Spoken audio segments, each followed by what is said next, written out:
All right, so we're going to take a brief pause in making recipes to do a frequently asked question video, because I get a lot of questions after each video. I get questions over on Instagram, through Facebook Messenger, and on YouTube. So I wanted to compile a list, and I took the ones that were like the most frequently asked, and so I'm going to break those down for you today. I've got them written down here because I can't remember, and I've got 4 big questions that I get a lot, and so I thought I would cover those with you today. So let's jump right in to today's video.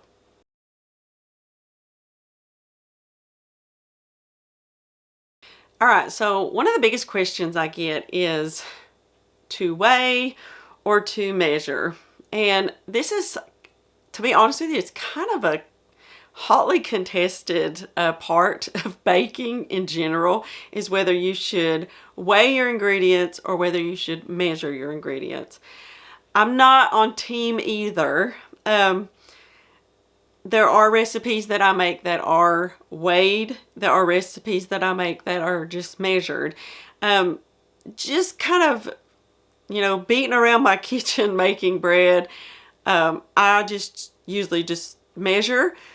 But as a beginner, I can see how weighing would be really good, because that recipe is going to turn out the same almost every time if you weigh the ingredients. Now, you still have to take into mind that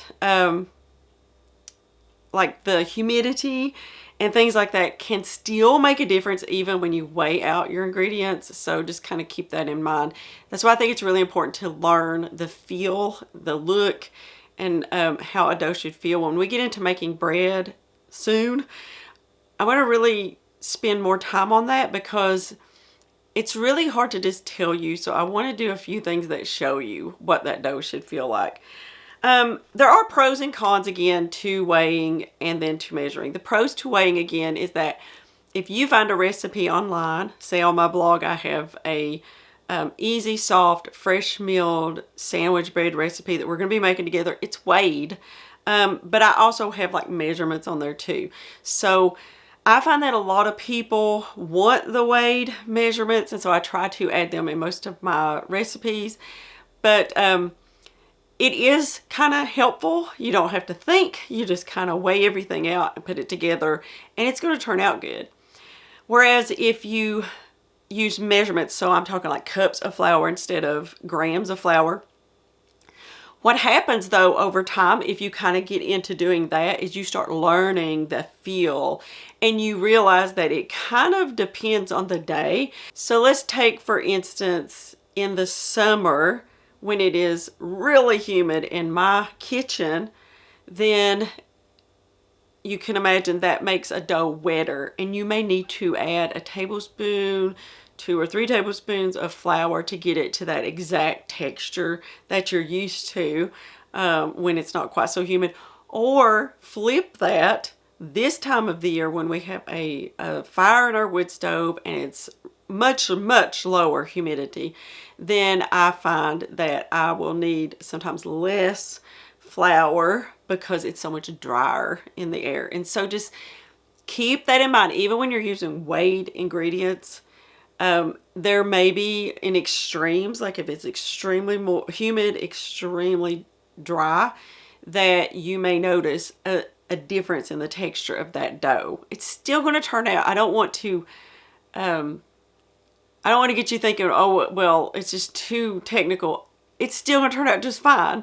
The only reason I'm telling you that is because a lot of times you will make a recipe and then you make it at a different time when it's a completely swing in humidity, and you're like, I've made this recipe 100 times, and for some reason today the dough was so dry. Well, keep your mind on that. It's still going to turn out, but you know why now. That you notice sometimes my dough is stickier, sometimes it's drier. It's more than likely to do with humidity. So just kind of keep that in mind. But as far as weighing, not weighing, I would say for beginners to probably weigh. It just helps you, because these recipes are tested by weight measurements and they turn out every time. And I think that you don't have to think. So like I have a recipe for a certain bread recipe that says 3 to 3.5 cups of flour. And it's about the denseness of the dough, or the texture of the dough is how you decide whether to add that other half a cup. And, you know, that's something that a lot of times as a beginner, we don't want to have to think about that. So if you're brand new, get a scale. They are so inexpensive, and just weigh the ingredients. Like I said, I'll leave that recipe in the description box. It's for fresh milled sandwich loaves. It's weighed. It's pretty easy because everything is just laid out. But we're going to be making that soon at the end of this course. And I'm going to talk about all of these little points. So keep that in mind. As far as cons to weighing, I mean, it's not that there are cons. It's just that a lot of people say, I don't want to depend on that. I want to learn, you know, I want to learn how to judge my dough. And it's not that it's bad to weigh, but if you want to move on into learning how to gauge whether your dough's right or not, eventually you may want to get into just, you know, a little bit more flour, a little bit less flour, whatever, and learn the dough a little more than what you can just by weighing it. But either way, it turns out. Okay, so my next question is a big one, and it is probably the most important part of fresh milled flour baking in my experience. After baking with it for years, this probably is like the main thing that I tell people, and that is to soak your dough. Now, in yeasted recipes, that means to soak the flour in the liquid ingredients and leave out the salt and the yeast until the dough has soaked. We will get into that as we make some bread products. The reason that you do that is because fresh milled flour, we've talked about this before, has bran and germ. Naturally, they're going to be like shards. And so when you're trying to just go straight into kneading, it's really hard to get that really stretchy, beautiful knead that makes a difference in the rise and texture of your bread if you just go straight into it because of those shard-like pieces. I mean, you can see it in the flour. They're little harder like pieces. And so your choices will sift them out. Well, that sifts out, again, most of the nutrition, or soak it. I choose to soak it, and what happens is during that soaking process, it softens that bran and that germ so that it is easier to achieve that kneading. It kneads faster and it kneads more effectively if you do that. So what I do is I mix up my flour, water, honey, olive oil, whatever, egg, and then I mix the dough up like on speed 1 just until I have like a good cohesive ball of dough. And then I cover it and I set a timer for 30 minutes, 20 minutes, you know, depending on what's going on. And you can let this go even longer, but I find that 30 minutes is perfect for me. And then what you want to do is come back, sprinkle the salt, yeast on top, and get kneading. And you'll be surprised what a wonderful stretch you can get if you will do this step. I always don't skip the soaking part if at all possible. Early on, I didn't do this, and I noticed that I would get a little bit frustrated with my kneading because it just didn't seem like it, you know, would get exactly where I wanted it to get, or it would take like 20 minutes or something. And so when you soak it, it really does cut down on that, and it helps with everything after that. The rise is better, the texture's better after you bake it, everything. And so I totally recommend not skipping that step. You can still get a really good bread without it, but you get like a really great bread if you do it. And so keep that in mind. All right, so the third question kind of goes back to what we were talking about on weighing and, or not weighing, on soaking your dough, and that is to sift or not to sift. I get this question a lot. Am I supposed to sift this because there's brown bits in it? And when I first started fresh milled flour, I think I sifted it maybe twice because I thought, well, you know, that'll make it lighter and fluffier. And I soon found out that I was sifting out all the good stuff. And so I completely abandoned that. It's a personal choice. I mean, it's still going to be healthier than, you know, white flour from the store, but the reason we do this is for all that nutrition. And if you just sift it out, what's going to happen is you're going to get rid of all of that, all of those essential nutrients. There's oils in there. There's fiber. I mean, that's where most of your fiber is going to be.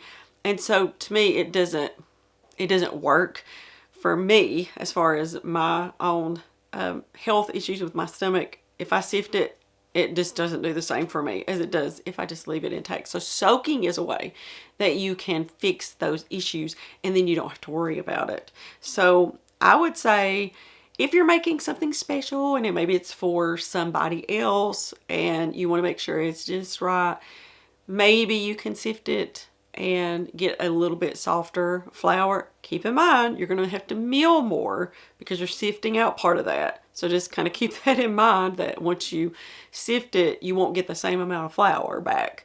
So I'm no sift. That's where I'm at. But it's up to you if you want to do it. No shame here. I mean, that's fine. Whatever you want to do, it's still going to be better for you than going to the store and buying bread or buying dead flour, which is completely sifted of everything. And you can't do that at home. So you can make what is an all-purpose flour at home, basically, because you're getting some of that bran and germ out. But they do it. It's a mechanical process that, I mean, there's literally nothing left but the starch. And so it's still going to be better for you, but I would highly recommend that you try the soaking, and the bread products are so fluffy, so soft, so good, and you don't have to worry about losing that nutrition. Now, on that note, before we get to the very last question that I get, I want to give you just a really quick story of something that happened to me several weeks ago. So I eat a muffin every single morning with my yogurt. I've been doing that for a while. And a few weeks ago, I decided that I was kind of craving granola. And I got my oat flaker out, I made some granola, and I ate it for like 4 or 5 days. And I started having some problems, and I thought, well, that's weird. I haven't had, stomach issues in a long time. They weren't as bad, obviously, as they were before I started eating 100% fresh milled flour. But it was just kind of creeping up on me. I even had to go to the store and get some medication because I was so confused. I didn't know what was going on. I didn't know if maybe I was getting, something was coming up on me, a sickness or something. But we got home and I was like, do you think it's the muffin? Because I eat that every single day and I have for a long time. And so I decided, well, I'm going to bake some muffins. I'll start back eating them in the morning just as like a test, And so I ate the muffin that morning. And then by the next morning, everything was cleared up and back to normal. And so for me, the reason I'm telling you this is this may be you. Maybe you say, well, I eat fresh milled flour, bread, and it's still not helping. I have to eat 2 to 3 servings a day for it to actually make a difference. I can't eat one. So if I just have one slice of bread a day, that's just not going to be enough for me. It may be for you, but it's not for me. So what I have to do is have it, preferably every meal, I have 1 serving of fresh milled flour, either a muffin or a slice of bread, a roll, whatever it is, a slice of pizza. And that keeps everything in check, and I have 0 issues with my stomach if I do that. And I wanted to throw that in because I have had people say, I started fresh milled flour and I'm not doing that great. And my first question is, how many servings are you eating a day? And so keep that in mind. All right, let's get to the last question so that we don't make this too long. Wheatberry conversions. How many wheatberries do I need to grind for 1 cup of flour? Now, I'm going to link a blog post I wrote that has a handy little chart in there for, how many wheat berries to meal up. But basically, if you're just measuring, 1/3 cup of wheat berries is 1/2 cup of flour. So 2/3 cups makes 1 cup of flour. Now keep in mind, if you are mealing einkorn or soft white wheat, you're going to get a little more flour, but you want to use it. So just go ahead and use that because you need it. So with einkorn and soft white wheat, if you have a recipe that calls for 1 cup of flour, use 1 1/4 cup of flour because it absorbs the liquids so quickly. So let's say that you meal 2/3 cup of einkorn berries for 1 cup of flour, you're probably going to get 1 1/4 cup of flour, but that's exactly what you need. So just stick with the exact same measurements because it's going to work. Now, if you meal 2/3 cup of hard white wheat, then you're going to get the 1 cup of flour. Now, if you want to weigh, if your recipe calls for 500 grams of flour, it's really easy. You meal 500 grams of wheat berries. It's the exact same. So the amount that you meal will be the exact same weight afterwards. So when I do like my easy, soft, fresh milled sandwich bread, makes 2 loaves, or you can cut it in half and make 1 loaf. I do that a lot. So cutting it in half is 450 grams of flour is what it calls for. Then you meal 450 grams of wheat berries and you will get the 450 grams of flour. Now that makes it a lot easier for a lot of people. But I do just like the 2/3 cup is a cup. So like 1 1/3 cup is 2 cups. I do that all the time and my recipes turn out just fine.